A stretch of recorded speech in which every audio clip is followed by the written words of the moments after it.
Offensively, and how do you kind of shut them down? Yeah, big challenge, obviously a new challenge, and one of the best teams, and they're here for a reason. So yeah, it'll be a challenge. I mean, we want that. We want to play against the best team, so it'll be a fun one. Nico Ratinen, I guess he's got a particular skill set. I guess what's the key to trying slowing him down?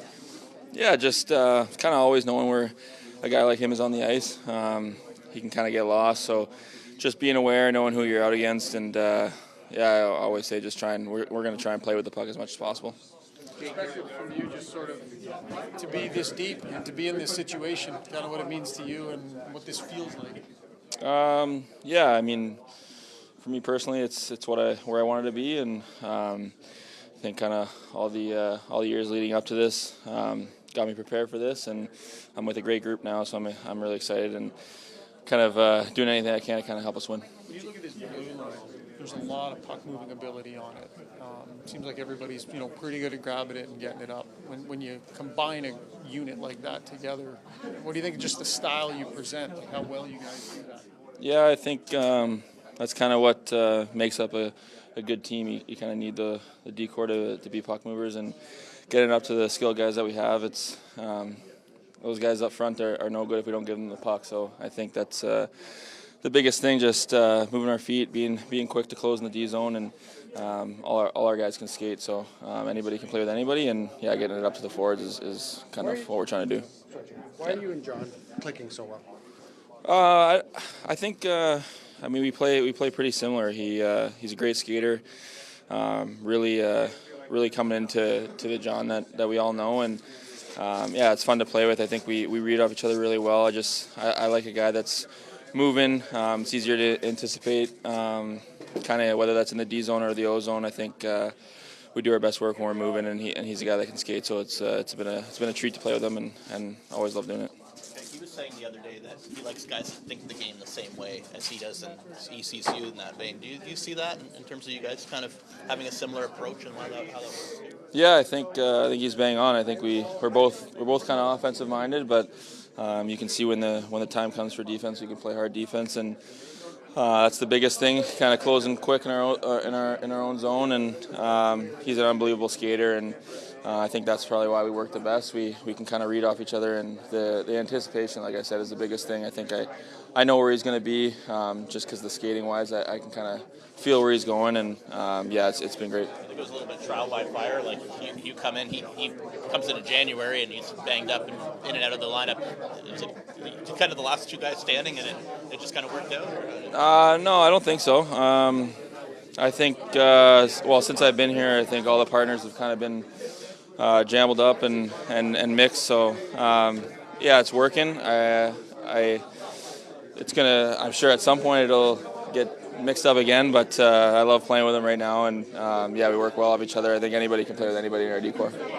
Jake, just building off of Ryan's previous question about the expectations of when you first arrived at Edmonton, there's two things are very clear. You wanted to compete and you wanted to win. Based off your expectations, how has this journey in the playoffs kind of compared to your expectations that you had right now? Yeah, it's kind of everything that I've wished for, I've wanted, and kind of the adversity that I've dealt a little bit early in my career kind of got me ready for this. I knew I'd be here at some point, and just fortunate enough that Edmonton was able to take a chance on me, and couldn't be with a better group of guys and teammates and coaches and everything. It's been great, and we got something really special, so I'm just trying to kind of add to it, and yeah, it's been great just trying to put my best foot forward. What changes in playing a game in mid to late May as opposed to January, February?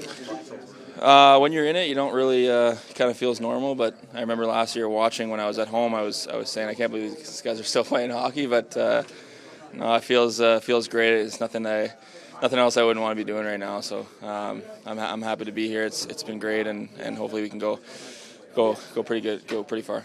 Thin and small the margins get, especially with the four best teams remaining in the run of the season. Yeah, I mean they're thin and small in the first round and second round. So as you continue to go, you play against teams that have faced adversity and overcome adversity and that have won. So each round gets harder. Is resilience, speaking of adversity, is your guys' resilience your greatest strength? Yeah, I think every year is different. I think early on, obviously, in the LA series, we had a ton of adversity, being down 2-0 there, being able to come back. And I think just, our depth is probably our greatest strength right now, just having the ability to get everybody involved and everybody contributing. What stands out to you from the series last year? Is there something that sort of you remember that helped you guys get over the top? What's the first thing you think of when you think of that series? It was a tight series. I thought goaltending was big. I think Stu probably had his best series. And I just thought that special teams were important. No different. There wasn't one specific thing. Those are all things that usually help you win series. So it was a tight series. We won in 6, obviously. Different team. They have a different team. So it'll be a good one. You guys are an excellent road team in playoffs. I think you're 4-2 or something. Anyway, how come and what is that? Does that become a bit of a belief and a rallying thing when you start winning on the road?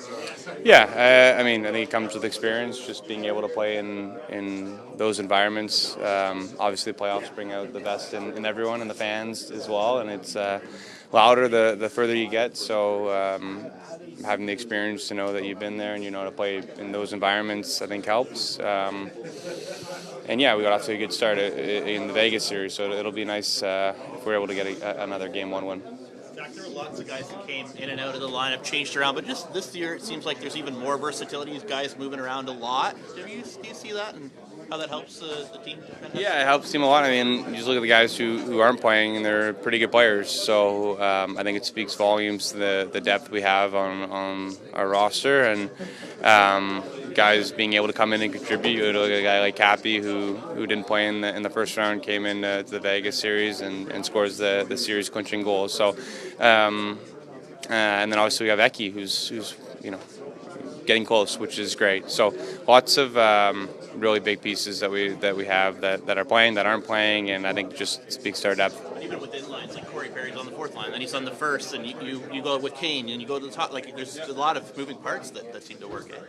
That's the fortunate thing of silver lining to not having a full lineup the entire year is guys are familiar to playing kind of anywhere in the lineup, and I think Nauber does a good job evaluating what our team needs in a specific game or a specific shift, and that could mean a variety of different line combinations. And I think that poses, another thing that we can go to if things aren't working. We're comfortable shaking it up. Zach, going back to Spec's question about success on the road, It's almost surprising you guys have so much success, yet you guys don't have a power play goal on the road. Can you maybe talk about the importance of getting that kick-started away from your guys? Yeah, I think it speaks volumes to, our even strength play. I think for a long time our power play has been something that's carried us. And I don't think it's necessarily been poor. I think we've generated chances, but they haven't gone in. And I think everybody knows if you continue to generate chances, the dam's eventually going to break. So I have full confidence in our ability to score on the power play. And obviously, when we get that sorted, it'll be another way we can win games. Do you expect this series to be as physical as the last, or are they a bit more skilled team like you guys are? It's the playoffs. We'll find out. Yeah. You learned anything about how to get to Ottinger, how to rattle him when you're up in front of the net like that? It's kind of a calm customer. Yeah. Just get in front. Nobody likes the screen. I think we were able to do it in the past 2 series, so we'll just continue to do it and not really focused on him per se, just focused on what we need to do. Connor Brown wasn't out there today. Just wondering if he's an option. Is he going to play today, or what was the situation with him? He'll be a game time decision. You comfortable with obviously Arvidsson going in there if he needs to be, having missed a couple of games? Absolutely. He'll be ready, and he's looked good in practice, and I know the amount of games he's played and how well he's done.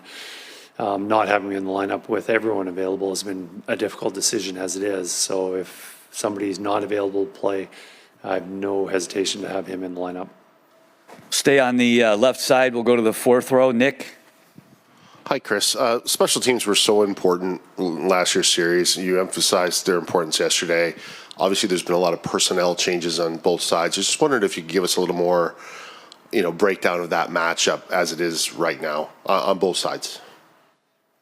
Yeah, 5-on-5 is important, but probably the difference of most series are the special teams, because the 5-on-5 play at this point of the season where teams are so good and the difference is so minimal that it usually comes down to the special teams. And they've got the penalty kill and power play going very well for them right now. So it's going to be a big task for us to be able to win that battle, but obviously it's going to be an important one. The changes that they've made, obviously adding Ratton at the end of the season has improved their power play, which has always been a good power play. And then the penalty kill, they just, with Heiskanen coming back, there's another good penalty killer. They've got, it's well coached, and it's at top of the league. Left side, second row, Ryan. Hey, Chris, for someone like you, you're always looking at plan B, plan C, plan really Z, knowing you. But with having someone like Corey, with the experience that he's had, the size, everything he brings, how many sort of options does someone like that give you, knowing that depending upon the situation, you could use him, but also, that at 40, he's reliable in a way that just few aren't? Well, he's reliable because he's smart. He can read the play, and obviously the speed isn't there like some other players, but he thinks it's so much better than others. And, one where, Corey's really good at is scoring goals. And, this year being in pretty much a fourth line role, being able to score 19 goals. And I'm not sure on the power play how many he had on the power play in the regular season. I think it's very low. So for him to do that in his role says a lot. And, throughout the playoffs, we've moved him around the lineup, whether he's playing with Leon O'Connor or just Leon or with Janmark. We've been able to move him around, and I think whatever position he's been in, whether it's the first, fourth line, whatever, he's been able to give us quality minutes. We'll go to the other end of that row, Ryan. Chris, when Rantanen went to Dallas, I think his first game might have been in Edmonton. You guys were quite physical on him that night. With a big, skilled player like that, is that part of the key, or what's the right way to try and play against him, and is physicality part of it? I think physicality is important on anybody, but one thing you be careful about how physical you are, that a big, strong guy like him can spin off checks and can get good position on you. So yes, you want to be physical, but you also can't give up the inside positioning. I think with checking anybody, I think the most important thing is just checking them tightly, not giving them time and space.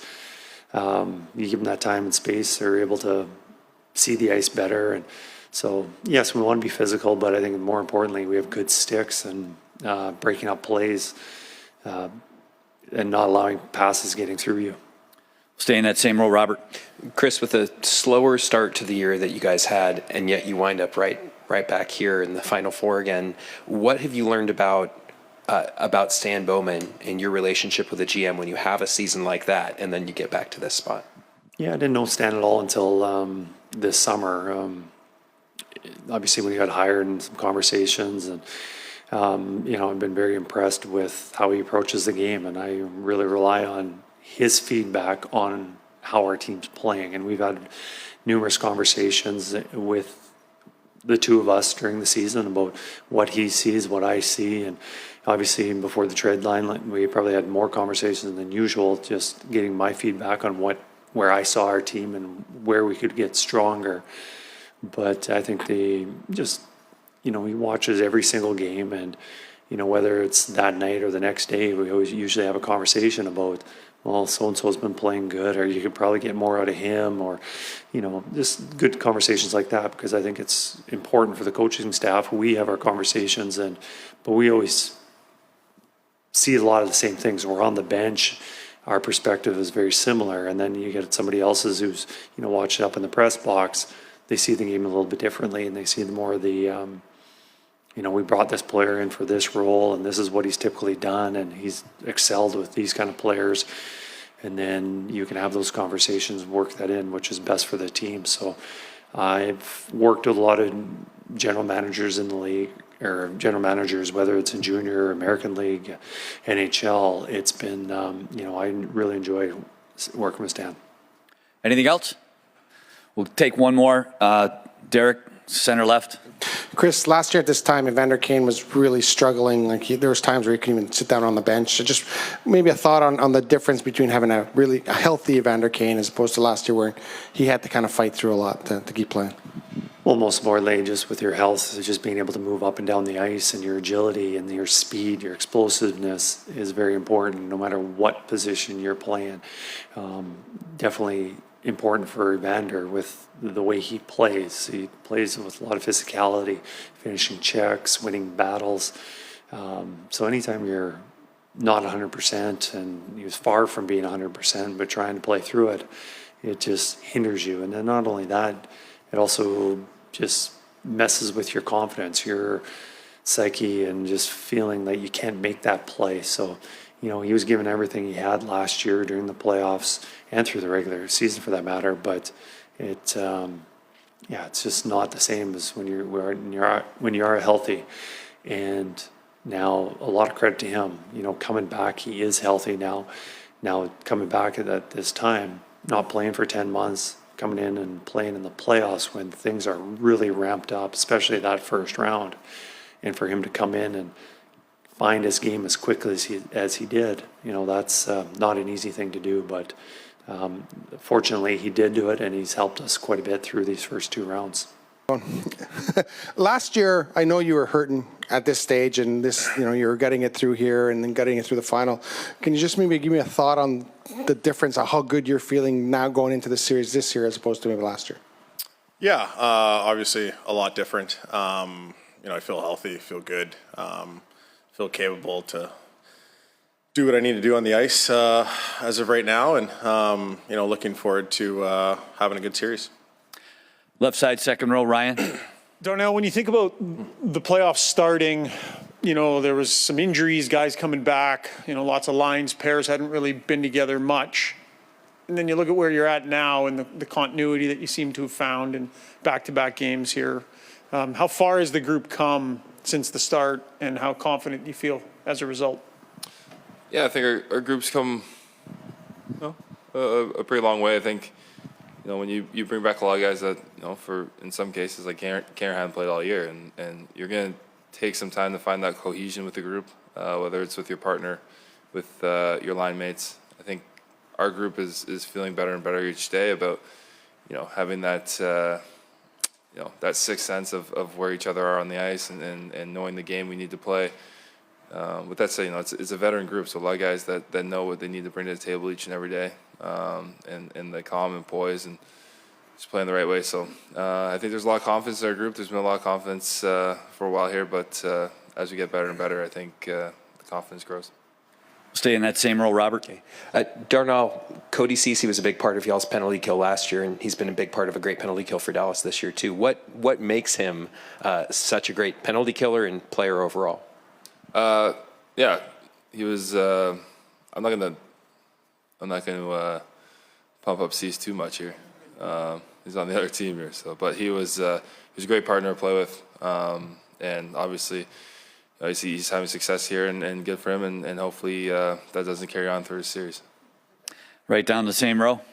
Of course, depth has been such a big part of what the Oilers have done this postseason. So what is it about a guy like Corey that's A, made him so valuable, but B, how do you explain what he's doing knowing that he just turned 40, and that for a lot of players when they turn 40, they're not even doing what he's doing or even close to it? Well, I'm now that I'm on the back half of my career, I'm starting to understand that age is strictly a number. You look at our team, we're one of the oldest teams in the league, and we're getting the job done. And, you look at, Dallas across the way, they have a lot of older players too that, are playing really good hockey as they continue. So, with Pears, obviously, he's been really good in front of the net. He's been scoring some big key goals at key moments for us, which is obviously huge. And, he's a guy that, is going to be in the Hall of Fame one day, right? He's been a superstar player in this league for a long time. And when you have that type of pedigree and you've been in the league that long, you understand how to play the game. And, you know, when you have different skill sets and not just, you know, one, you're able to contribute in different ways, and he's able to do that. Left side, fourth row, Daniel. Evander, speaking of Corey Perry, he's played on the first line, he's played on the fourth line. You've moved around, a bunch of guys have. Do you feel like there's a little bit more, you know, versatility or adaptability within the forward mix this year compared to last? Maybe a little bit, just with, you know, obviously I didn't play all year long. But in watching, you know, there was a lot of mixing and matching as the season continued, and I think guys have probably just gotten used to that now. And, you know, you've played enough with certain guys over the course of a season where, you know, not that it doesn't matter, but you're able to adapt, as you said. And, you know, I think that hopefully can be a positive for our group. And obviously you want to have some cohesiveness and some familiarity with lines and line combinations. But, you know, we are able to adapt when needed. And I think guys are comfortable playing with anybody. Right side, second row, Tony. Morning, Darnell. Third conference final in the last 4 years for your group. Going back to 2022, and when you compare it to now, how does the experience that you guys have gained in the last few years alter your guys' approach in this matchup? Yeah, I think it's, you know, I don't know if it so much alters the approach. I think more so, you know, the more you go through certain situations, the more and more comfortable you are. And the more I think, the more comfort you have as a group, you're just able to play your game and kind of express yourself as players out there on the ice, and not worry too much about anything else other than just playing the game. I think that's what experience is. That's what, you know, going through, you know, playoff run after playoff run, you just become, you know, more comfortable in each situation. You just go out there and just play. Left side, second row, Ryan. Evander, what's the right way to play against a big, powerful, skilled player like Rantanen when you're out there against him? Play big, powerful, and skilled. I mean, yeah, he's obviously a great player. You know, he's a big body out there and a great set of hands. So, like any player, you know, you want to play him hard. Whether that's Rantanen, whether that's Tyler Seguin or Cody Ceci, you know, you want to play them hard. And at this time of the year, I think both teams understand that, and it's going to be a battle with everybody in their lineup and with everybody in our lineup. So, you know, he's obviously had a great playoff, and hopefully we can play him hard. Last one, left side, second row, Ryan. Darnell, Troy Stecher was saying that with someone like Evan, it's very rare to see a young guy, if he makes a mistake, he just quickly moves on from it. When you think back to when you were first coming through the league and other defensemen your age, like, how much is that calculus change where maybe mistakes were something you thought about a lot, whereas if now you see these guys who are required to play big minutes, they have to learn how to process it quickly and move on. Like, what's it like watching that? Yeah, no, it's fun. It's great to see. Bush, yeah, it doesn't matter what kind of play happens. He just moves on to the next one. And he's, I thought that's what makes him so special. He's been, you know, a catalyst for our group and made so many huge plays. And it doesn't matter if it's, you know, 2 minutes into a game or 15 seconds left in the game. His poise, his confidence, his ability to make the play is always the same. And I think that's why he's been so special for our group. And yeah, it's awesome to see and fun to play with.